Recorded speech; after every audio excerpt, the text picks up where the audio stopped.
ప్రియ సహోదరులారా, ఈరోజు దేవుని మాట, రోగులకే వైద్యుడండి అవసరము. మార్కు సువార్తల 2వ అధ్యాయంలో మనకు చెప్పబడిన ప్రకారము రోగులకే వైద్యుడు అవసరం. రోగం లేకపోతే వైద్యుడు అవసరంలా, నువ్వు డాక్టర్ దగ్గర పోవాల్సిన అవసరంలా. అదేవిధంగా అన్యాయం చేస్తున్న వారి కొరకే దేవుడు వచ్చినాడు.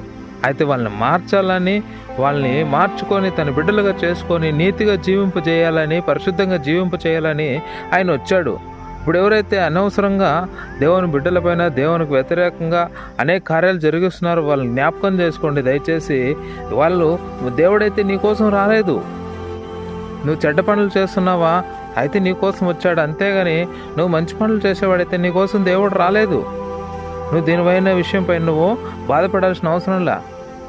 ఎవరైతే నీతిగా జీవించాలి, ఎవరైతే అన్యాయం చేయకుండా జీవించాలి అనుకుంటున్నారో వాళ్ళ కొరకు దేవుడు వచ్చాడు. వాళ్ళ కోసమే వచ్చాడు. అన్యాయం చేసే